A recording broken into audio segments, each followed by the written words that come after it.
Hey Namaste, this is Sacredowl with another chapter of Real Talk by Sacredowl. I hope you guys have had a great week and things are going well.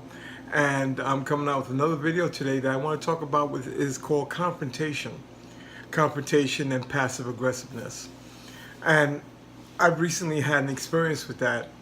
And like when you go to work, you have people who are your supervisor or people who have authority over you, or people that just maybe want to just ask you something or say something, and they don't have the ability to really confront you because they are afraid of confrontation or they shy away from it.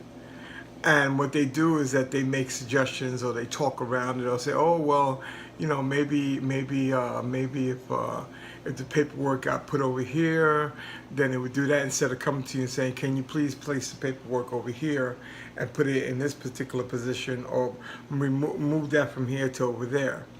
And so what happens is that, and then they get angry at you if you don't go by their hinting or their passive aggressiveness, and you don't do what they ask you to do, or they suggest you do, or try to hint around you do.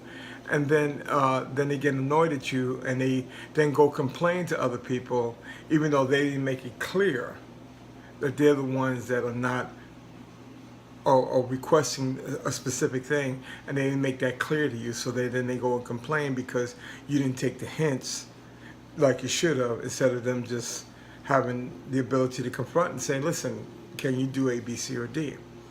When you go to work for somebody, what's important is that you're working for that individual. You've agreed for those 40 hours or 50 hours or how many hours you're working during the week, for those hours that you are willing to do whatever is required in the job description to do at that job without complaint or without a resistance. And if that makes your job more difficult later on, then so be it. You're getting paid to do it, and that's the way it is. What you really want, though, in a job situation is that you want people to communicate with you and to kind of say to you, listen, I need A, B, C, or D, or can you do A, B, C, or D? And then you know where you're required to do and where you're at. So when you have people who are passive aggressive, though, especially at work and maybe in your life or friends, they never are direct in asking you what you really want. And so you have to play the guessing game, which leads into this thing called assumptions. And so therefore, then it becomes very frustrating to you because there's such a lack of communication going on with that situation. And you now have to deal with the person's attitude and anger. And so in order to combat that, in order to kind of find a balance to it, is to, when the person is trying to be passive aggressive and you're picking up at that, the one question I tend to ask is there something you want to ask of me? Is there something you want me to do? Oh, by the way, yes, I want you to do A, B, C, or D. And me being the way I am, I'll say then, well, why don't you just say so? And I would have went and did it.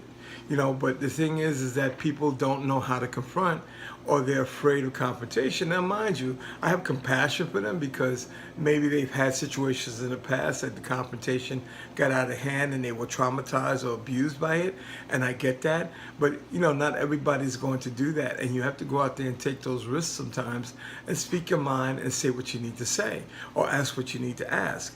And like in my growing up, I've had family members who were very passive aggressive.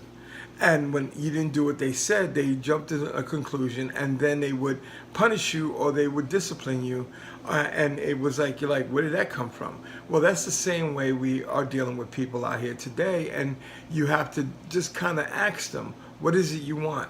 What do you want me to do? Can I do something for you? Especially if you're in a work atmosphere, or if you're out there and you care enough to maintain a relationship or a friendship with whoever it is, then maybe you care enough to ask, is there anything I could do for you? But not necessarily important to do it all the time unless you're in the work situation. When we are dealing with people who are very, very confrontational, sometimes they attack.